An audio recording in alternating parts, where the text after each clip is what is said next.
정밀도와 재현율은 어떤 걸 말할까요? 이 용어들이 어디서 나왔는지, 컨퓨전 매트릭스가 뭔지, 그래서 뭐가 더 중요한지 궁금하시다면 이 영상을 꼭 확인해 주세요. 바로 본론에 들어가기 전에 먼저 상황을 설명해 보겠습니다. 전화를 받았는데 고객님 해외여행 비행기 왕복권에 당첨이 되셨습니다. 지금 상담원과 연결해서 주소를 알려주시면 집으로 배송해 드릴게요. 라는 전화였어요. 그럼 우린 둘 중에 하나를 선택할 수 있겠죠? 상담원과 연결해서 주소를 알려주거나 혹은 정보를 주지 않거나 우리는 이 어떤 선택하냐에 따라서 이러한 결과를 얻을 수 있을 것 같아요. 그래서 표로 그려보자면 전화 받은 시점에서는 우리는 알 수 없지만 이 전화가 실제로 당첨이 됐을 수도 있고 아니면 사기일 수도 있어요. 그리고 우리의 선택 역시 크게 둘 중에 하나입니다. 정보를 주던가 정보를 주지 않던가.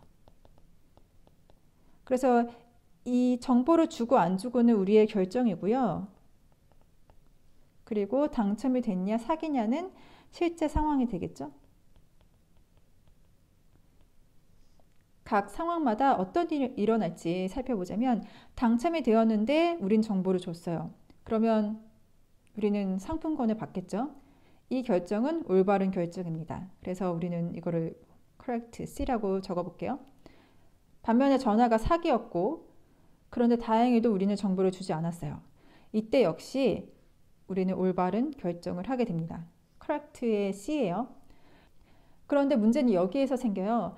실제 상황이 사기 전화인데 제가 정보를 다 알려줬어요. 그럼 제 개인정보만 다 날아가게 되는 거겠죠?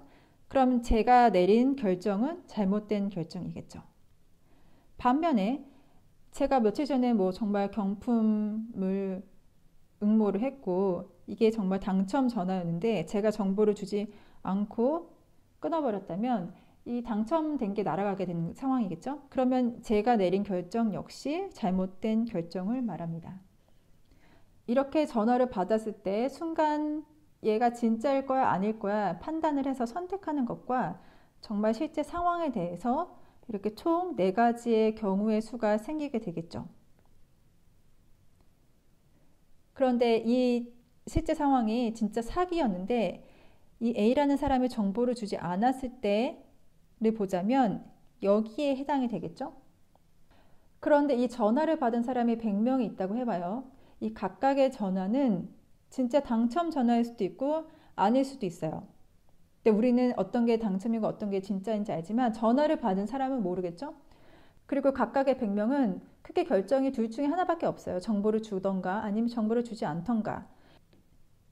A라는 사람은 여기에 들어갔는데 이 100명을 다 취합해서 얘를 수치화해서 적어 볼게요. 100명 중에 1명은 올바른 결정을 했고 여기는 16명, 3명, 80명 이렇게 있다고 쳐요. 이렇게 100건의 전화를 이런 식으로 수치화를 한 후에 한번 이런 방향으로 바라보자면 100명의 전화 중에 100건의 전화 중에 당첨된 전화는 정말 4건밖에 없었는데 그 중에 1명만 정말 상품을 받고 3명은 안타깝게도 상품을 받지 못했어요. 이렇게 볼 수 있고 혹은 100명 중에 17명은 정보를 줬어요. 근데 17명 정보를 줬는데 그 중에 1명만 실제로 상품을 받고 나머지 16명은 정보가 팔렸죠. 이렇게 볼 수 있겠죠? 혹은 100명 중에 81명은 옳은 결정을 했고요. 나머지는 옳지 못한 결정을 했어요. 이런 식으로도 표를 볼 수 있겠죠. 여기까지가 예시고요. 이제는 머신러닝 용어로 이제 대입을 해서 설명을 드릴게요. 위에 표가 너무 정신없고 화려해서 다시 한번 표를 그려보자면 컨퓨전 매트릭스에서 실제 상황은 둘 중에 하나입니다. 포지티브하거나 네거티브하거나. 결국에는 이제 매칭의 얘기거든요. 그러니까 당첨을 포지티브라고 하고 사기를 네거티브라고 해요. 혹은 뭐 의료 쪽으로 설명하자면 암일 경우에는 positive, 암이 아닐 땐 negative라고 하는 것처럼 이 실제 상황이 두 가지 중에 하나고요. 모델 역시 둘 중에 하나예요. positive거나 negative거나. 그래서 positive한 거를 1이라고 하고 negative한 거를 0이라고 다시 한번 가정을 해볼게요. 지금 위에 보시면 지금 위에 표가 되면 우리는 여기에 correct decision이라고 했잖아요. 그러니까 여기에 있는 거는 올바른 결정이에요. 그래서 이 표 중에 여기는 바로 올바른 결정을 내린 경우가 되겠죠. 모델이 이 상황은 포지티브야 라고 결정된 상황이 옳다라고 하기 때문에 true positive라고요.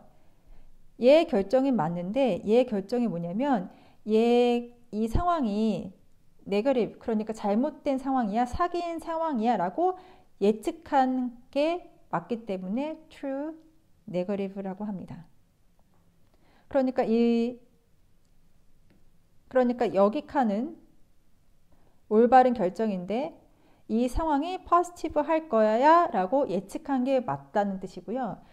여기도 맞는 결정인데 이 맞는 게 뭐냐면 모델이 예측한 값이 이건 네거티브 할 거야 라고 예측을 한 게 맞다라는 거죠. 여기에는 이 결정은 틀린 결정이에요. 그러니까 모델이 예측한 게 틀린 거죠. false예요. 잘못된 결정인 거죠.